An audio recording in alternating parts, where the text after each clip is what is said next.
Berikutan dengan pembentangan bajet 2023 oleh Tengku Zafrul semalam. Okay, mungkin tuan nak tahulah tentang BKM lah, khususnya bagi korang sebagai penerima BKM yang sedia ada ataupun yang baru sahaja lulus. Mungkin nak tahu BKM untuk tahun depan ni 2023 ni naik ke turun? What's up guys, Assalamualaikum dan salam sejahtera kepada korang semua yang sudi menonton Saja Simbang. Aku Faizwan. So bagi korang yang masih lagi belum subscribe ke channel ini, please klik butang subscribe dan jangan lupa share dan juga like, dan viewers di TikTok jangan lupa follow. Untuk pengetahuan korang, seperti mana yang dimaklumkan oleh teks, ucapan daripada Tengku Zafrul melalui pembentangan 2023 ada menyebut tentang bantuan keluarga Malaysia ada ditambah baikkan. Tapi sebelum tu, mesti korang nak tahu betul ke ataupun tidak. Dalam episod ini aku akan jelaskan secara terperinci walaupun teks ucapan beliau bukan secara detail. Seperti mana BKM untuk tahun ni 2022, bilangan dia hanya tunjuk kepada 3 orang ke atas saja. Okey, jom kita baca teks ucapan sedikit. Lepas tu aku akan comparekan dengan jadual pembayaran BKM 2022 untuk tahun ni punya. Okey, kita nak tengok sama ada ini naik ke ataupun tidak. Okey, jom kita tengok teks ucapannya. Menyedari manfaat yang diraih daripada pemberian bantuan tunai langsung, pelaksanaan bantuan keluarga Malaysia ataupun BKM akan terus ditambah baik, katanya.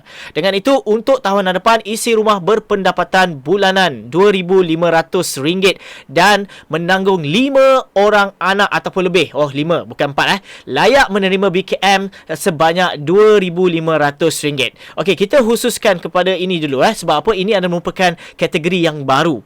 Okey, sebagai usaha kerajaan meringankan beban keluarga yang menyara ramai anak, bagi isi rumah sehingga 4 orang anak pula akan menerima BKM antara RM1,000 hingga RM2,000. Okey, so kita fokuskan kepada ini dulu. Okey, isi rumah berpendapatan bulanan RM2,500. Okey, RM2,500 ni bagi mereka yang mempunyai anak 5 orang ke atas. So kalau kita tengok jadual untuk pembayaran bagi khusus bagi ni, so dia ada satu orang kata satu lagi kat sini lah, maksudnya RM2,500. Okey, tetapi korang tengok sini RM2,100 ni jangan tengok kepada bantuan tunai tambahan ini. Okey, sekarang ni kita fokus kepada yang ini sahaja. RM2,100. Maksudnya tanpa tambahan ni kiranya RM2,000. Jom kita berbalik kepada stack ucapan tadi. Okey, so maksudnya di sini ada lebihan kat situlah, tambah baik dari segi bilangan anak 5 orang ke atas. Dan kat sini dia beritahu kerajaan meringankan beban keluarga yang menyara ramai anak juga. Okey, bagi isi rumah sehingga 4 orang anak pula akan layak menerima BKM ia antara RM1,000 hingga RM2,000. Okey, so kalau disebut sini 4, maksudnya dia dalam kategori sini RM2,000. Okey, contoh sini dia bagi tahu 3 ke atas. Maksudnya kita bayangkan sini RM2,000. Okey, so dia ada pengurangan dekat situ. Okey, dari segi RM2,000 bayaran, okey, maksudnya contoh RM2,000 dia sama macam bilangan 3 orang ke atas. Okey, so sebab itu aku bagi tahu korang, benda ini tak detail lagi, ini sekadar comparison sahaja. Okey, benda yang dimaklumkan melalui teks ucapan itu sahaja. Okey, so sebab itu aku just akan explainkan mana yang ada tambah baik, ada apa yang tak tambah baik je lah melalui jadual sedia ada. Okey, maksudnya untuk tahun 2022.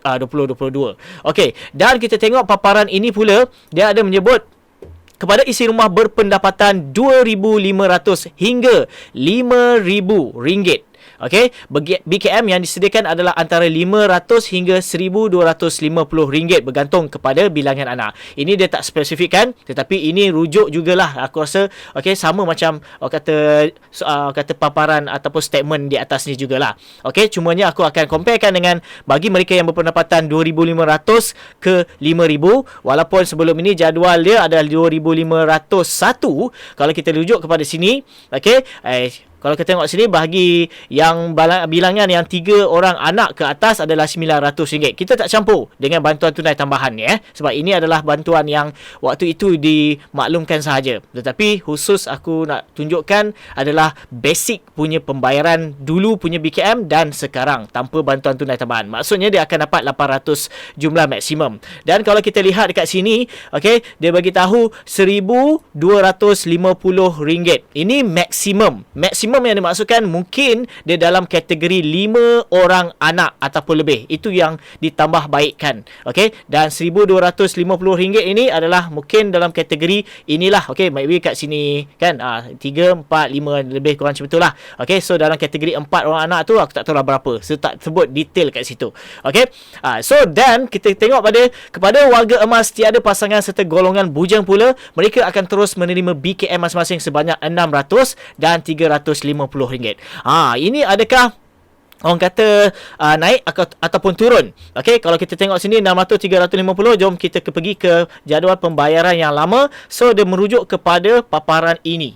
Okey, so maksudnya kita jangan tengok yang bantuan tunai tambahan ini. Maksudnya dia kekal dengan RM350. So bujang kekal dan bersama juga dengan RM650. Jangan tengok pada bantuan tunai ini tambahan. So dia akan jadi RM600 sahaja. So memang tak ada apa-apa tambahan kepada mereka yang golongan bujang ini secara detail. Walaupun aku ada sebut tadi, dia tak sebut detail. Okey, sebab benda ini kenapa dia nak sebut lagi kan? Kalau dia dah benda itu sama je kan? Okey, tapi tahun 2023 bantuan tambahan RM500 kepada ibu ataupun bapa tunggal. Ini sebelum ini kalau kita lihat, okey, bagi mereka yang kata berpendapatan RM2,500. Okey, kita tengok RM2,500 mereka akan dapat tambahan sekejap ni RM2,500 yang mempunyai anak saja. Okey, tambahan RM500. Ingat, kalau korang ingat lah. Okey, bagi fasa ketiga mereka dapat kan. Okey, so kalau kita tengok kat sini, melalui statement sini, aku tak nak spesifikkan, cuma dia bagi tahu bantuan tambahan RM500 kepada ibu ataupun bapa tunggal mempunyai anak tengah akan diteruskan. So RM500 tu tetap ada. Okey. Okey, so maksudnya ada. Ini bermakna ibu ataupun bapa tunggal layak menerima bantuan maksimum RM3,000. Kadar BKM maksimum ini meningkat berbanding RM2,500 tahun ni. Apa maksudnya? Kalau kita lihat dekat paparan ini, okey, kalau kita lihat dekat sini RM2,500, ini yang berpendapat. Kita jangan tengok yang bahagian sini. Kita jangan tengok bantuan tunai. Okey, tinggalkan bantuan tunai tambahan ni. Maksudnya dia kekal RM2,500. Itu jumlah dia. RM3,000 itu bermaksud yang mungkin mempunyai anak 5. Okey, maksudnya seperti mana yang dikata ditambah baik kan? Okey, adalah yang ini. Okey, menanggung 5 orang anak. Maksudnya ada pemberian untuk membantu mereka yang lebih anak. Sebab tu kerajaan meringankan beban keluarga yang menyara ramai anak ni. Okey, siapa ni ditambahkan lagi. So maksimum dia ada tambah RM500. Itu adalah tanpa bantuan tunai tambahan. BTT itulah yang sebanyak RM100 bagi kategori isi rumah. Okey, itu saja yang aku dapat kongsikan. Okey, orang boleh fikir sendiri mana yang korang rasa ada naik ke, ada turun ke. Okey, itu bergantung kepada kajian korang sendirilah. Itu saja perkongsian dalam episod kali ini. Diharap sikit sebanyak memberi info yang terkini daripada channel Saja Sembang. Bagi korang yang masih lagi belum subscribe ke channel ini guys, please klik button subscribe dan jangan lupa share dan juga like. Dan viewers di TikTok, jangan lupa follow channel Saja Sembang. Aku Faizuan. Assalamualaikum.